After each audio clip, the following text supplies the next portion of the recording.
amal yang Allah paling cintai.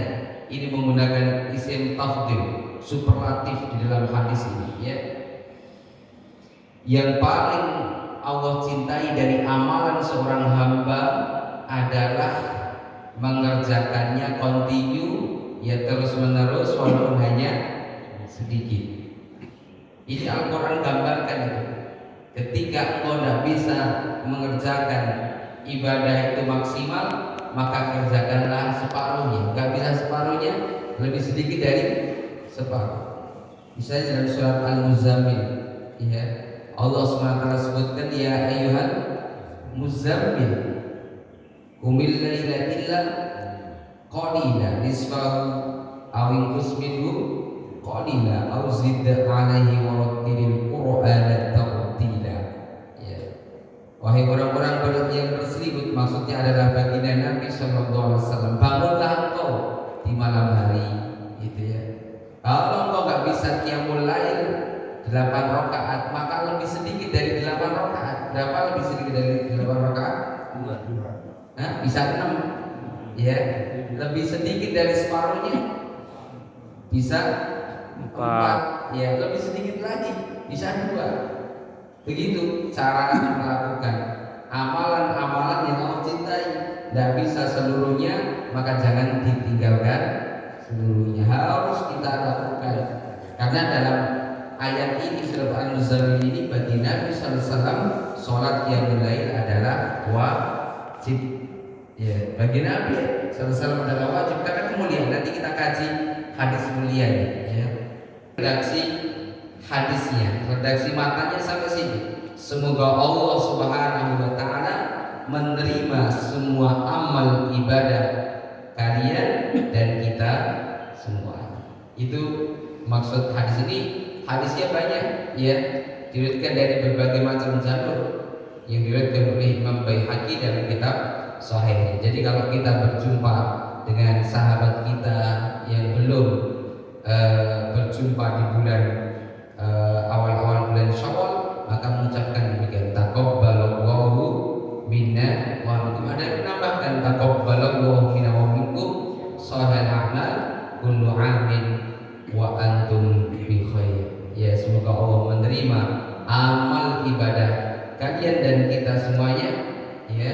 Setiap saat kebaikan ada pada diri kita, bahkan setiap tahunnya. Ya, ini luar biasa, doa ini saling mendoakan. Silakan diminum. Ya, ini kopi ya. Kopi. Silakan diminum, ya, biar tidak apa? Tidak ngantuk. Kemarin Ramadan kan nggak bisa seperti ini gitu, ya. Silakan dicicipi, ya, martabaknya keluarkan. Ya, ada martabaknya nggak? Ini ada ya? Nggak ada. Ya sudah, yang ada aja keluarkan, ya. Lagi dimasak. Karena masih bulan Syawal itu makanan masih banyak, ya. Kalau di kampung saya di Jawa Tengah Magelang itu, sebelum meninggalkan daerah masing-masing semua dikumpulkan, semua pemuda-pemudi dikumpulkan. Ya, kalau dulu masih bawa makanan dari rumah masing-masing, karena sekarang kasnya banyak, gitu ya. Jadi pemuda kami, khususnya di kampung kami ini, menjadi role model, ya, pemuda-pemuda yang lain. Semua yang merantau ketika pulang, maka ada satu sesi, yaitu kumpul bareng, tua muda, anak kecil, ya. Nah, itu menggalang dana di situ. Akhirnya dapat puluhan juta. Dari puluhan juta itu, saya waktu itu, ya, punya keinginan untuk menginvestasikan uang milik pemuda-pemudi itu. Jadi kita investasikan semakin banyak, semakin banyak, semakin banyak. Kita sekarang sudah punya majelis taklim, bahkan kita membangun lagi majelis taklim yang paling bagus, gitu ya, di kampung kami itu. Ya, kecil kampungnya, tapi karena dikoordinasi luar biasa. Nah, dulu masih bawa makanan masing-masing. Nah, sekarang sudah pesen gitu, ya, pakai catering kalau berjumpa itu. Nah, ini menjadi tradisi yang bagus juga, memotivasi. Bahkan yang sekolah di luar negeri pulang, ya, itu juga termotivasi. Yang lainnya penuh itu, ya. Kita tampilkan anak-anak muda yang memang berprestasi. Ada yang jadi pengusaha, ada yang jadi pejabat, gitu ya. Ada yang sekolahnya itu mentereng di luar negeri kita tampilkan, luar biasa gitu. Ini tradisi di kami ya, di kampung kami begitu.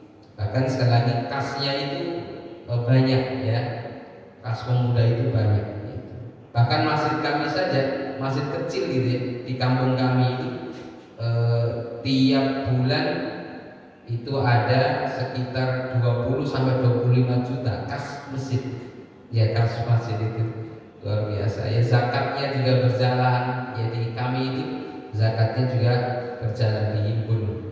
Pemuda-pemudinya ini kolaborasi dengan orang tuanya. Itu kami mulai semenjak saya meninggalkan kampung saya tahun 2001 ya, 2001. Waktu itu masih belum banyak anak-anak yang kuliah. Namun saya waktu itu punya akses untuk menyekolahkan mereka ya, dari strata 1 sampai S3. Nah, itu akhirnya orang tua mereka terbuka semua. Nah, alhamdulillah. Jadi ini tradisi ini bagus ya. Di kampung kami juga ada tradisi-tradisi yang memang sangat bagus sekali itu ya. Saya teringat karena makanan ini dan minuman ya, mereka bawa makanan minuman masing-masing. Sekarang sudah ada catering, gitu ya, sudah punya uang banyak. Jemaah sekalian yang dirahmati oleh Allah SWT, itu terkait tentang hadis yang diriwayatkan oleh Imam Baihaqi terkait tentang ketika kita berjumpa dengan saudara sahabat handal telan kita yang belum sempat mendoakan dengan doa taqabbalallahu minna wa minkum, maka itu masih sepanjang Syawal ini saling mendoakan. Jamaah hadirin sekalian, bahwa bulan Ramadan adalah bulan latihan. Dikatakan oleh para ulama, bulan latihan 11 bulan yang akan datang menjadi bulan apa kira-kira? Pembuktian. Saya ulangi lagi. Para ulama katakan bahwa Ramadan 30 hari yang lalu itu adalah bulan latihan kesabaran, latihan kita untuk bersedekah, latihan kita untuk berbagi, latihan kita untuk memperbanyak nangis ya, memperbanyak rukuk, memperbanyak sujud, latihan kita untuk mengasah spiritual kita, latihan kita mengasah intelektual kita ini. Dan itu bukti cinta kita kepada Allah Subhanahu wa taala. Kemudian diuji 11 bulan yang akan datang. Maka 11 bulan yang akan datang ini disebutkan sebagai bulan pembuktian cinta kita kepada Allah Subhanahu wa taala. Jangan sampai mengenal Tuhan, mengenal Allah hanya di bulan Ramadan saja. Tidak, karena Allah ada sepanjang tahun, ada sepanjang bulan, ada sepanjang pekan, ada sepanjang hari, bahkan ada setiap saat. Allah itu disembah tidak hanya di bulan Ramadan, tapi setiap saat, karena Allah memberikan kepada kita kenikmatan tidak akan pernah putus selama kita masih hidup. Allah tidak pernah bosan. Maka jangan pernah bosan memohon dan meminta kepada Allah Subhanahu wa taala. Yang kita buktikan bahwa kita betul-betul mencintai Allah tidak hanya di bulan Ramadan. Ya, kalau tidak mampu seluruhnya, maka jangan tinggalkan seluruhnya. Sedikit ya, itu yang Allah Subhanahu wa taala cintai, karena Allah tahu setiap hamba Allah ya tidak akan pernah mampu menandingi ibadah-ibadah diri kita sendiri saat kita melaksanakan ya ibadah di bulan Ramadan. Tidak akan pernah mampu.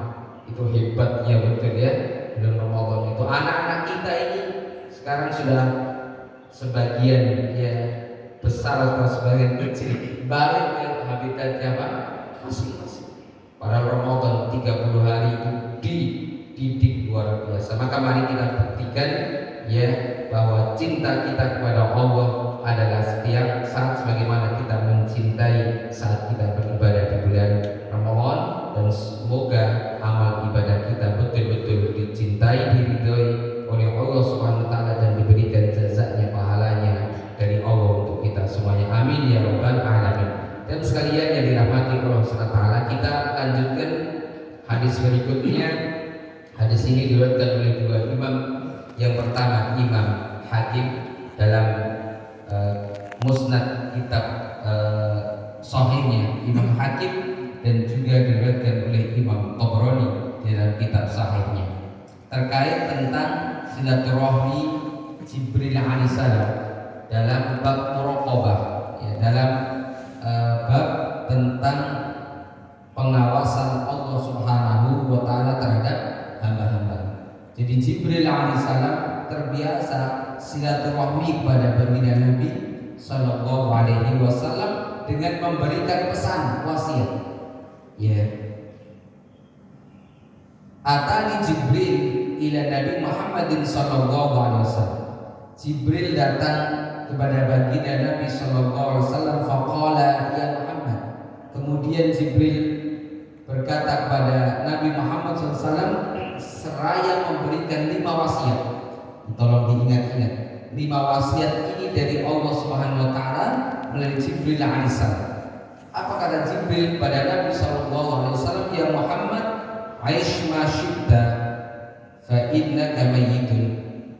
Pesan pertama, wasiat yang pertama saat Jibril silaturahmi kepada baginda Nabi sallallahu alaihi wasallam, wahai Muhammad, hiduplah engkau sekehendak engkau, terserah mau hidup seperti apa. Ya, ingat tapi engkau Muhammad, engkau pasti akan menjadi mayit, engkau pasti akan meninggal. Ya. Jadi kalau ada orang hidup di dunia ini, jamaah sekalian, berbuat apapun kata Allah SWT silakan. Ya, dalam hadis yang lain dikatakan idza lam tastahi fastah masita. Kalau engkau itu enggak malu di dunia ini, lakukan apa yang ingin kau lakukan, terserah kata Allah SWT. Allah tidak pernah melarang. Mau berbuat baik itu yang Allah kehendaki, yang Allah ridhoi. Mau berbuat jahat terus selama hidupnya, Allah Subhanahu wa taala juga persilahkan. Allah tidak pernah melarang karena Allah sudah memberikan 2 pilihan. Dengan Allah berfirman, wa hadaina hun najdain. Kami telah berikan kepada hamba-hambaku 2 jalan. Dalam tafsirnya, jalan pertama adalah jalan yang Allah ridhoi, dan jalan yang kedua Allah tidak ridhoi, tapi Allah izinkan. Ya, kok demikian Ustaz? Ya, yang maksudnya Allah ridhoi setiap kita melakukan amal-amal ketaatan sesuai dengan yang Allah perintahkan dan Nabi contohkan, itu Allah ridhoi. Setiap amal-amal yang dilakukan oleh hambanya yang Allah Subhanahu wa taala tidak ridhoi dan Nabi sallallahu alaihi wasallam tidak contohkan tapi Allah izinkan, itu juga diperbolehkan oleh Allah SWT. Contoh, ada hamba Allah namanya Ramses 12 yang disebut dengan Fir'aunnya di zaman Musa alaihissalam. Itu hidupnya maksiat terus kepada Allah SWT, tapi kekuasaannya membentang seutuhnya di mana? Di Mesir. Ya, dan dicintai oleh rakyatnya, tapi bengis kepada bangsa Israel saat itu. Hidupnya berfoya-foya, hidupnya penuh dengan kemaksiatan, tapi Fir'aun tidak pernah sakit sama sekali. Ya, itu Allah SWT izinkan tapi tidak diridhoi kekuasaannya menzalimi hamba-hamba Allah yang sampai akhirnya sebejat-bejatnya hamba Allah, sezalim-zalimnya hamba Allah masih ada manfaatnya. Fir'aun manfaatnya apa? Fir'aun manfaatnya apa? Hah? Manfaat yang pertama, Fir'aun itu jamaah sekalian merawat Nabi Musa dari sejak bayi. Padahal dia sudah bersumpah. Ini juga menjadi satu kaidah tersendiri dalam keyakinan kita. Sekejam-kejamnya hamba Allah, sebengis-bengisnya hamba Allah, sudah bersumpah akan membunuh seluruh anak laki-laki yang lahir saat itu. Ya, tapi Allah balikkan hatinya, Allah lembutkan hatinya melalui sang istri namanya Aisyah, yang nanti Aisyah ini akhirnya dibunuh ya oleh siapa? Oleh Fir'aun, oleh suaminya sendiri. Ya, itu masih ada manfaatnya Fir'aun itu. Ya, tapi selama Fir'aun ini berbuat kezaliman, istrinya tidak pernah berdoa keburukan untuk siapa? Suaminya.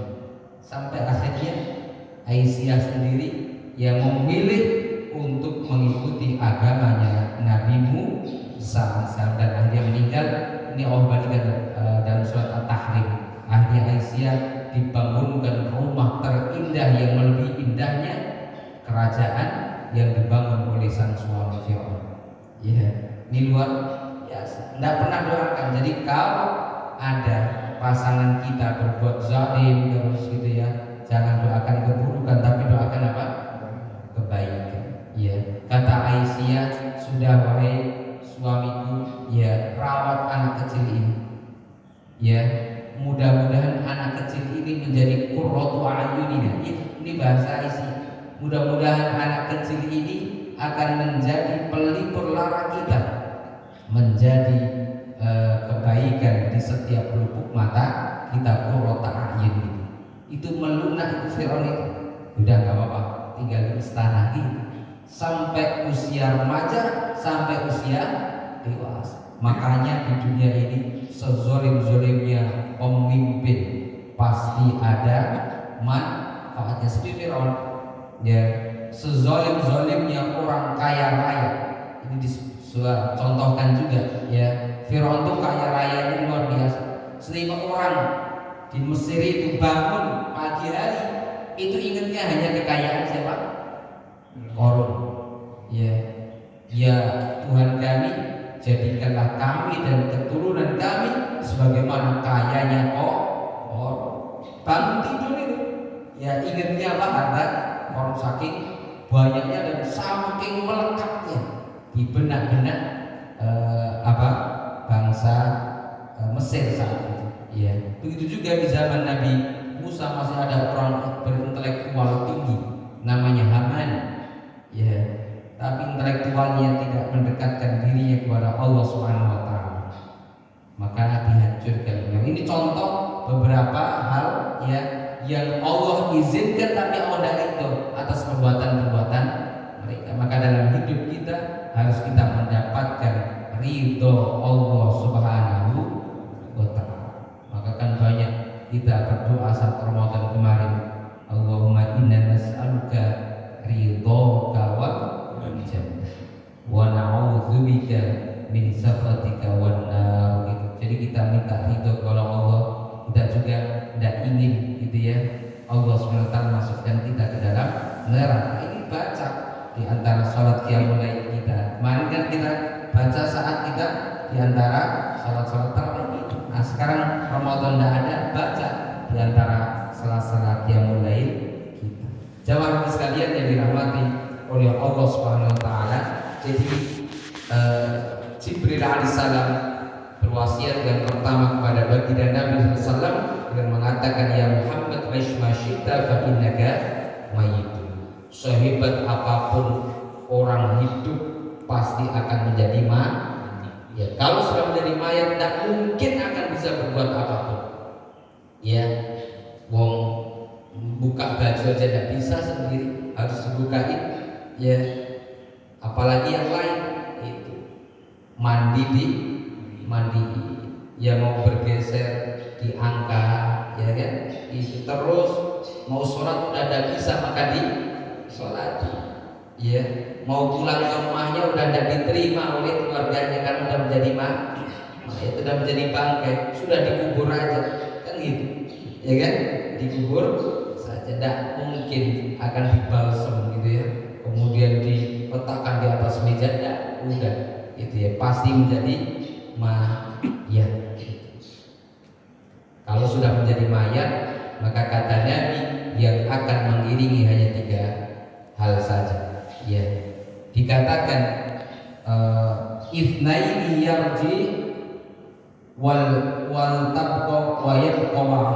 2 itu akan pulang yang mengiringi mayat. Siapa itu yang akan pulang? Anak istrinya dan hartanya. Wa yabqa wahid, yang hanya tersisa hanya 1, yaitu apa? Amalnya. Amalnya akan menemani. Kalau amalnya dikit, ibarat kita mau pulang mengerjakan melancong yang jauh sekali, tapi perbekalan kita sedikit, nyampe kan kira-kira kehabisan. Makanya hidup yang sesungguhnya itu kata Nabi SAW ba'dal hayat. Hidup yang sesungguhnya adalah setelah kematian. Nah, masih panjang. Ya, Kan kita pernah bahas ini, kita ini ada 13 perjalanan sampai ke rumah kita, 13 perjalanan. Kita baru 3 perjalanan, masih ada 10 perjalanan. Bayangkan, artinya setelah kematian itu justru yang disebut dengan kehidupan yang sesungguhnya, karena perjalanannya sangat panjang.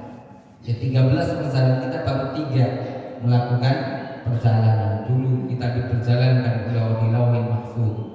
Yang kedua, setelah itu diperjalankan diri kita masuk ke dalam rahim ibunda kita. Setelah itu Allah perjalankan kita hidup di dunia. Setelah itu perjalanan yang keempat, kematian. Ya, setelah kematian nanti diperjalankan oleh Allah SWT di alam barzakh, alam kubur. Itu menunggu juga. Kalau perbekalan kita habis, celaka kita.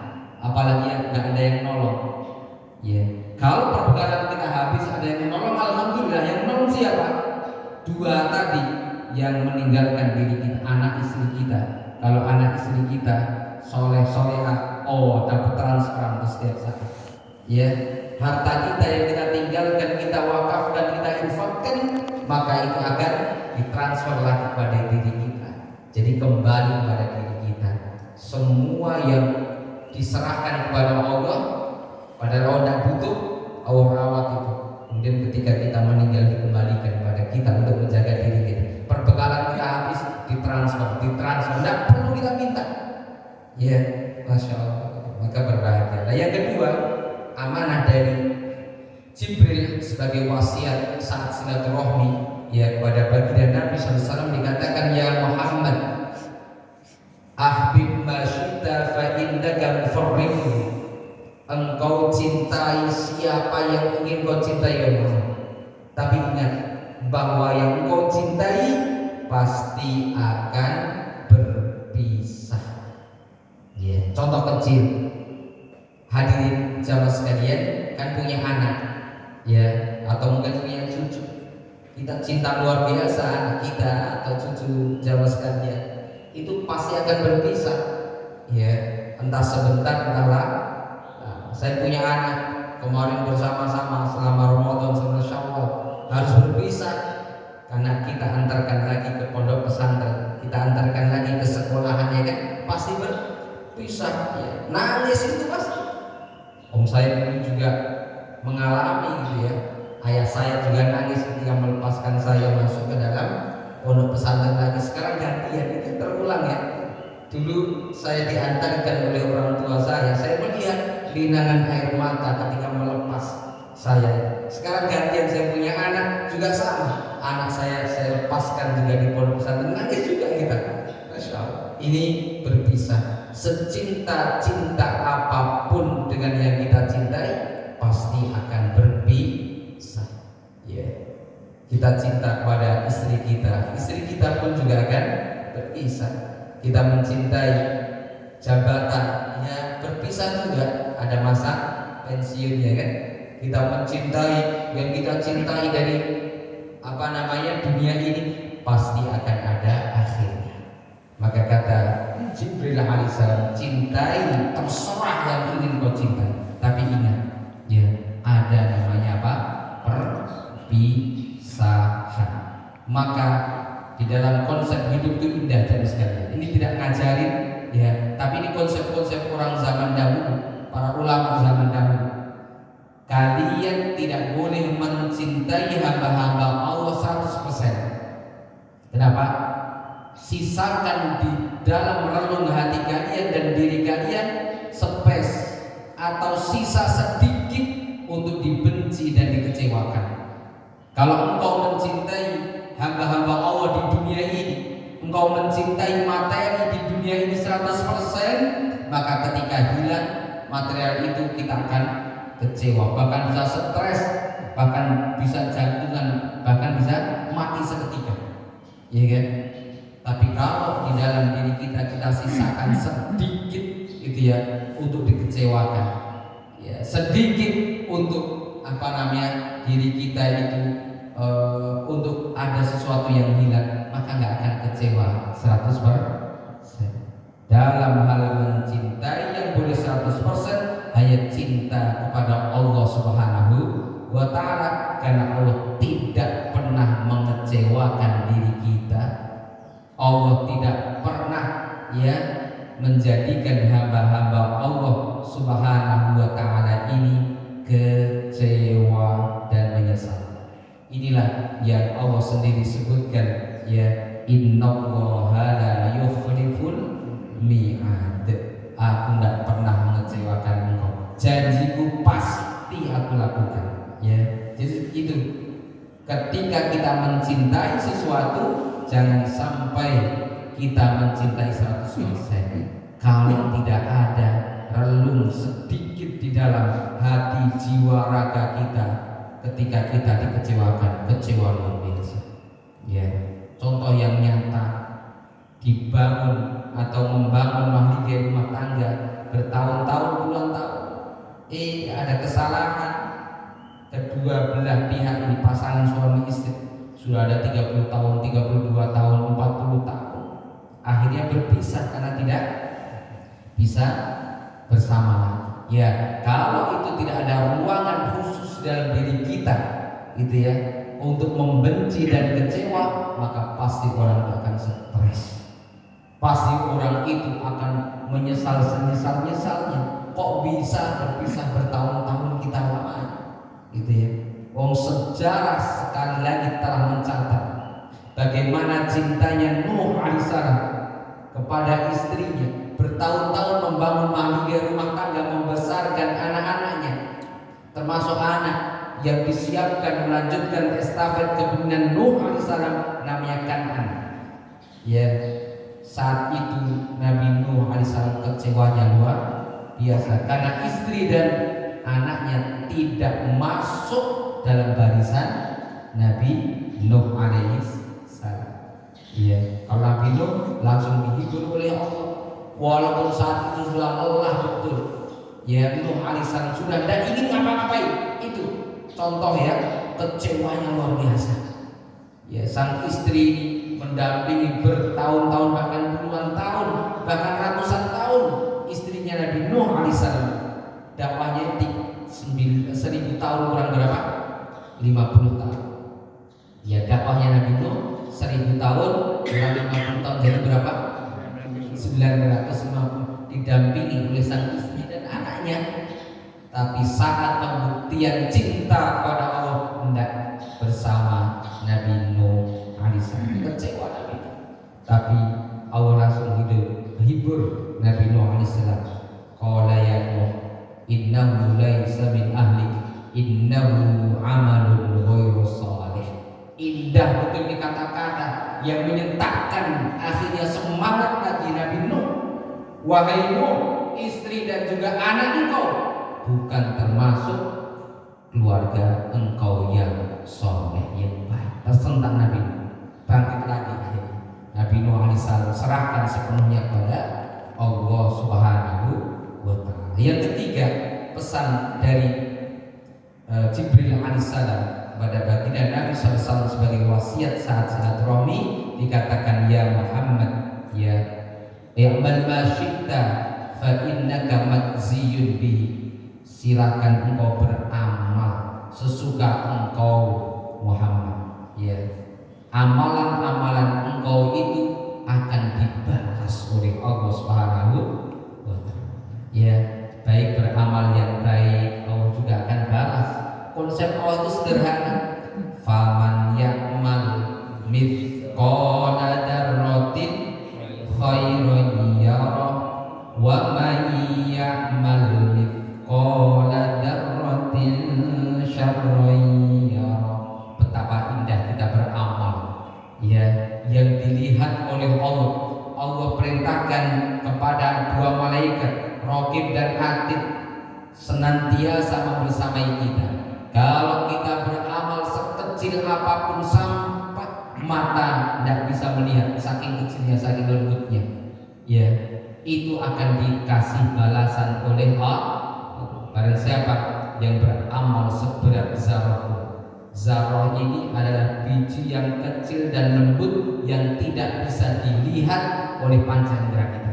harus menggunakan alat, dan alatnya pun khusus. Itulah yang disebut dengan atom atau biji atom. Ya, itu dikasih pahala. Begitu juga ketika kita beramal yang buruk-buruk, kemaksiatan dosa, sekecil apapun tidak terlihat, sampai yang tahu hanya diri kita dan hati kita, itu pasti juga akan tiba.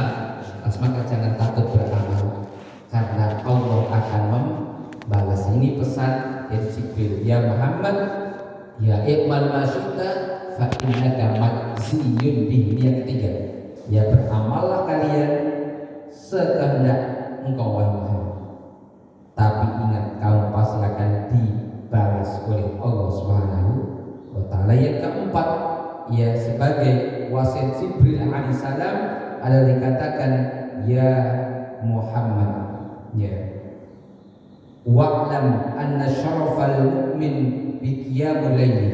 Wahai Muhammad, ketahuilah mulianya seorang mukmin itu terletak pada sholat malamnya. Tidak ada sholat sunnah ya yang Allah perintahkan langsung sejelas dan sedetail kecuali hanya sholat qiyamul lail. Itu disebutkan beberapa ayat, misalnya dalam surat Al-Isra, misalnya dalam surat Al-Muzammil disebutkan ya dengan kata-kata fatahajjad bihi nafilatan lak asa ayyab'atsaka rabbuka maqaman mahmudan. Sebagian malam kamu sholat tahajud itu sebagai ibadah tambahan, ya sebagai apa? Ibadah tambahan. Yang kita cari itu diantaranya apa? Tambahan. Ya, kalau kita sudah mendapatkan salary yang tetap, maka pasti kita mencari tambahan-tambahan. Justru tambahan itu terkadang lebih banyak daripada gaji tetap diri kita. Ya, qiyamul lail kira-kira begitu, menambah daya kekuatan apapun yang ada pada diri kita, termasuk memudahkan finansial, memudahkan barokah, memudahkan juga rizki. Ya, maka dikatakan ketika kalian bangun qiyamul lail, aku akan tempatkan kalian ke maqam muda, tempat yang amat sangat istimewa dan terpuji. Itu namanya maqam. Maqam itu kan sudah bahasa Indonesia, bahasa Arab itu tempat yang mahmuda, yang terpuji, yang super excellent. Dan ini hanya ada pada hamba Allah yang melakukan qiyamul lail. Tidak ada sekali lagi perintah dari Allah sholat sunnah mana cari dalam Al-Quran kecuali dalam hadis. Ya kalau dalam hadis ada perintah ya apa sholat duha, syuruq syam, ya kan, bainal adzan wal iqamah, sholat syukrul wudu, ya kan, sholat sunnah yang lain kan ada. Tapi hanya ada satu disebutkan secara jelas dalam Al-Quran, qiyamul lail. Maka dikatakan wa'lam anna syarafal mu'min bi qiyamul lail.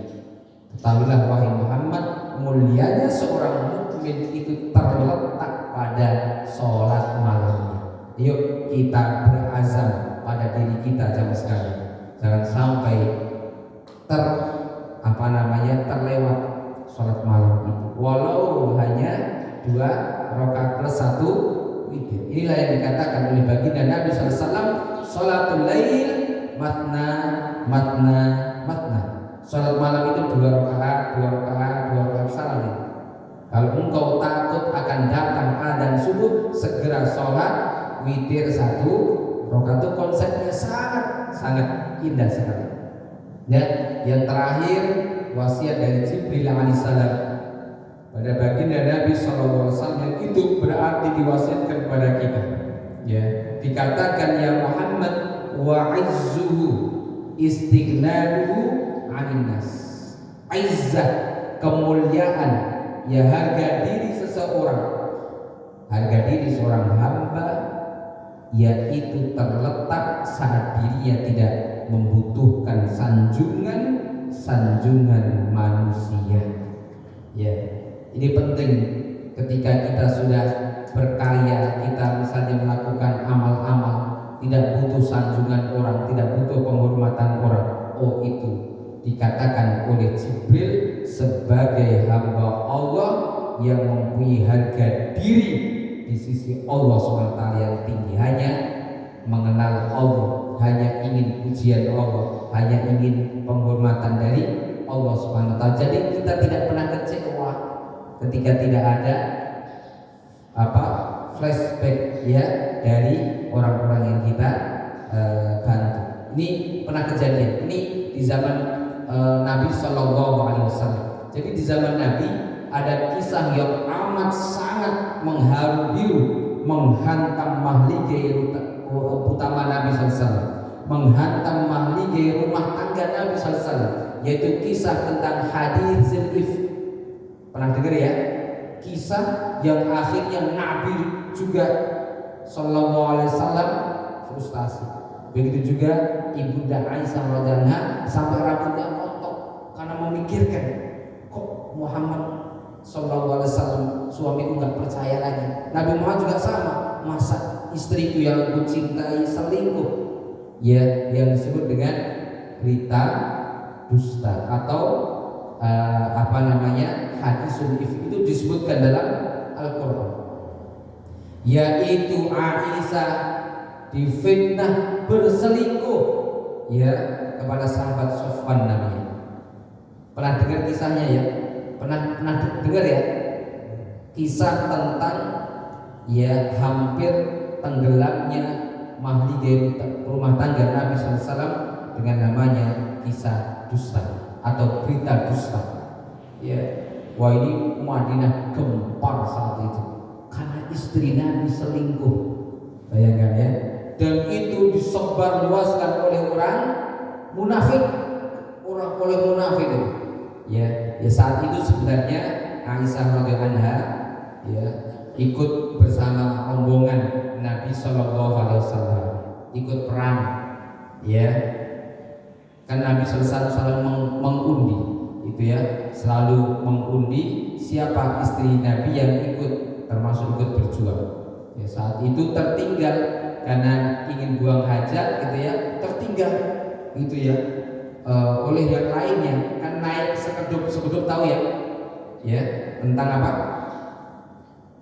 Sekedup itu kalau orang-orang zaman dulu ditandu itu ya di dalam ya, orang-orang yang elit-elit ditandu ya. Singkat cerita, akhirnya Aisyah itu belum masuk ke dalam sekedupnya itu atau tandunya, itu sudah berangkat itu.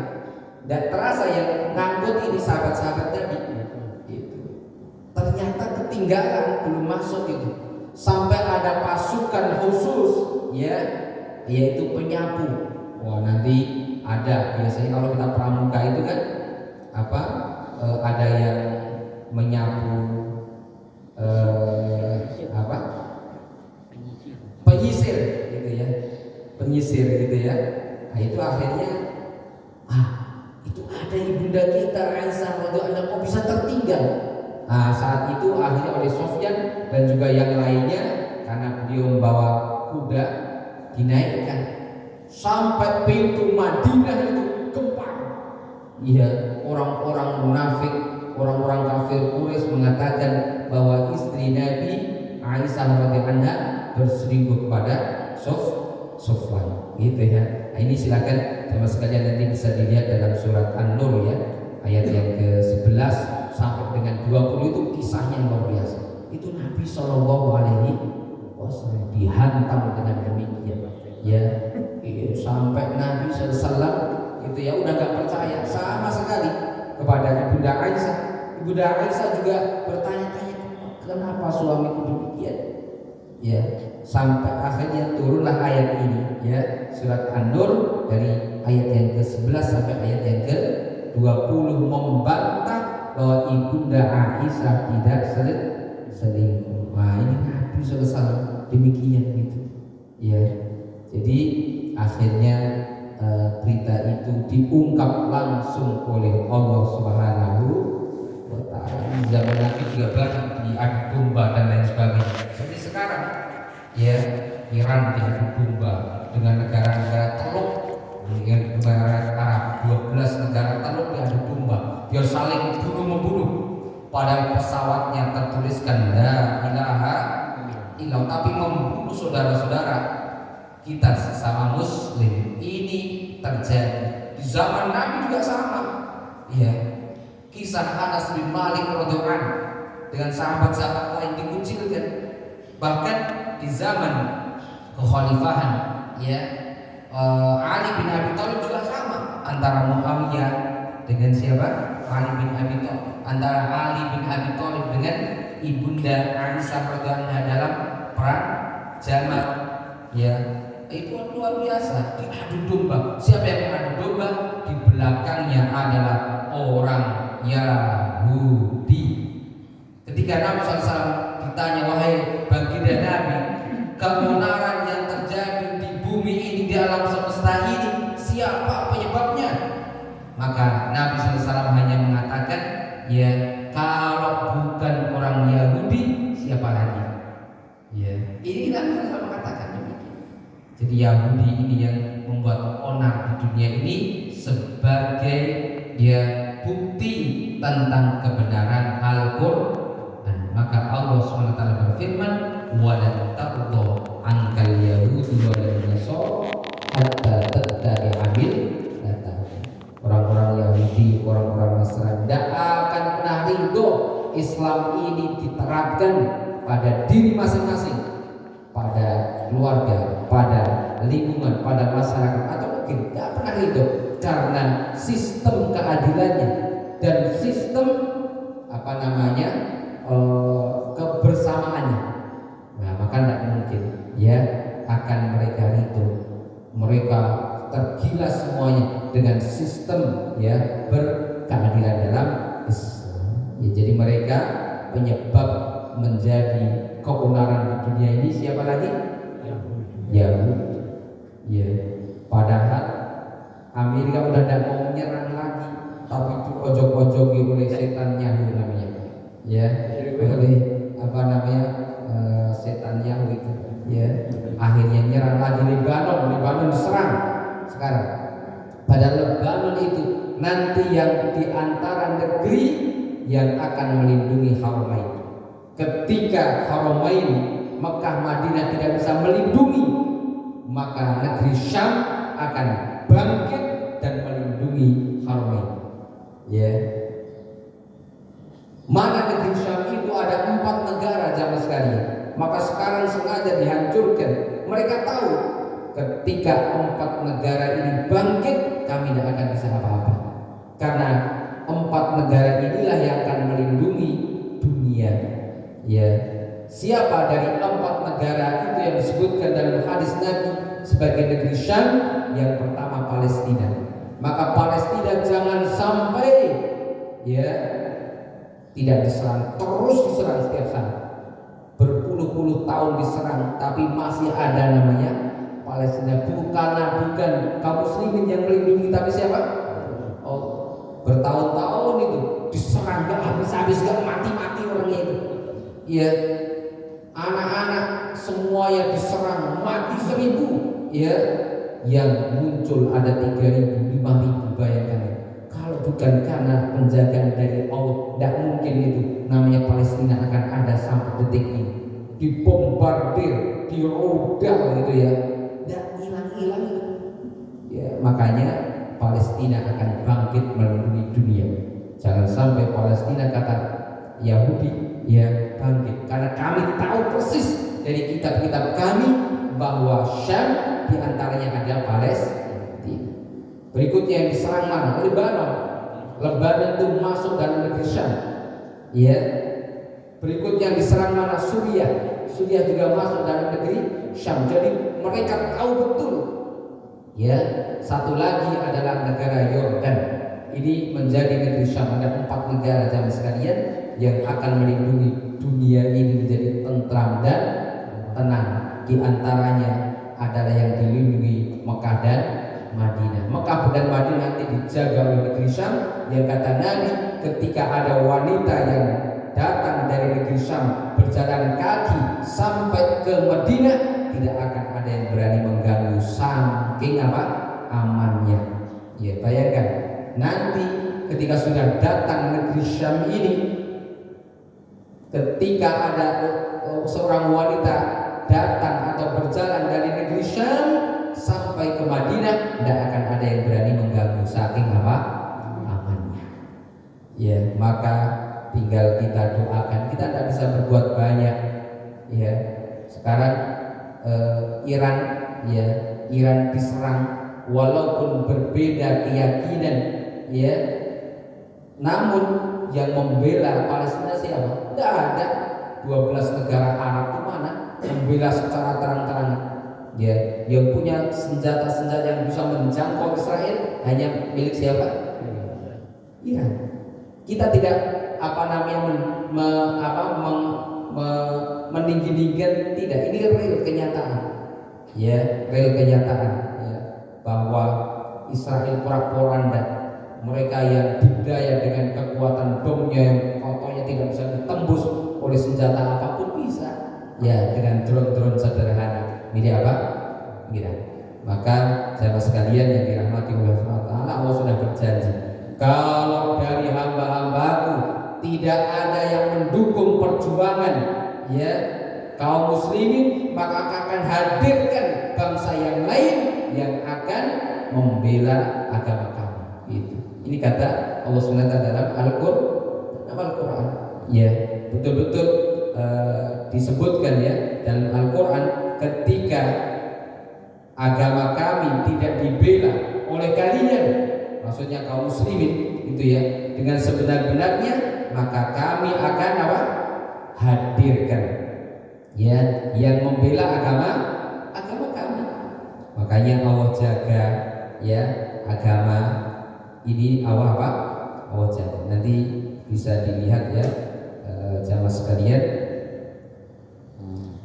dalam ayat yang Allah SWT berfirman, wa in tatawallaw yastabdil qauman ghairakum tsumma la yakunu amsalukum. Dan apabila kalian berpaling dari perjuangan, maka Allah akan mengganti kalian dengan kaum yang lain dan mereka takkan seperti kalian.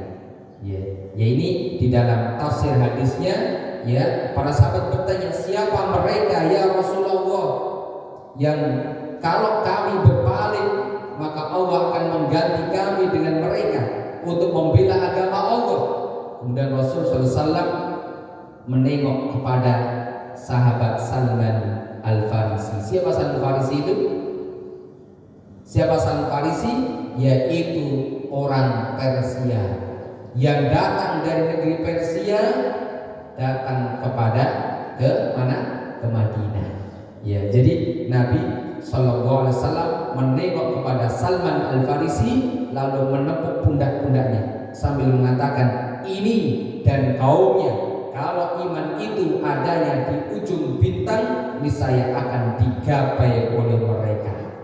Ya, ini terjadi sampai detik ini. Yang membela agama Allah adalah bangsanya Salman Al-Farisi. Mana?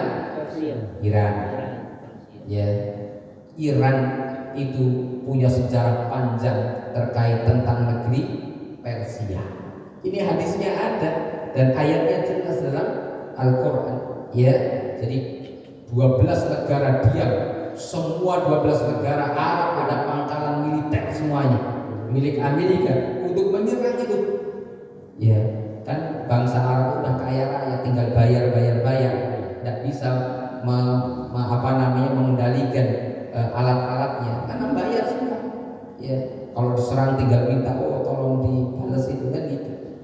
Makanya kemarin pangkalan militer di negara Teluk dihancurkan terlebih dahulu. Itu, nah ini luar biasa. Ini ayat Al-Quran, wa in tatallaw yastabdil qauman ghairakum tsumma la yakunu amsalakum. Seraya melihat enggak, kalau misalnya tidak ada pembela dari umat Nabi Muhammad SAW yang benar, gitu ya, maka para sahabat bertanya, siapa golongan mereka atau negeri mereka mana ya Rasul? Selain melirik kepada Salman Al-Farisi dan ditepuk, engkau bangsa engkau yang akan membela agama itu ya, bangsa Persia. Tapi Persia menang betul itu ya, tapi nanti akan dikalahkan kembali oleh bangsa Romawi itu yang dipimpin oleh Amerika. Ya, ini Allah abadikan dalam surat Rum. Silakan dikaji dalam tafsirnya. Bangsa Persia menang terlebih dahulu. Setelah itu adalah bangsa Persia akan dikalahkan oleh siapa? Bangsa Romawi. Nanti setelah keduanya perang, ya kedua-duanya akan dikalahkan oleh bangsa yang disebut dengan negeri Syam. Ya, Islam akan tumbuh kembali sebagaimana tumbuhnya zaman dahulu. Ya, engkau akan lihat seorang wanita yang datang berjalan kaki dari negeri Syam menuju ke Madinah akan aman, tidak ada yang bisa mengganggu ini. Ya, kapan itu akan terjadi? Wallahu a'lam bishawab. Kita lakukan 5 hal pesan dari siapa? Jibril alaihissalam. Mudah-mudahan bermanfaat. Hadallahi wa iyyakum ajma'in. Kita akhiri dari konfirmasi subhanaka Allahumma bihamdika asyhadu an la ilaha illa anta astaghfiruka wa atubu ilaik. Wassalamualaikum warahmatullahi wabarakatuh.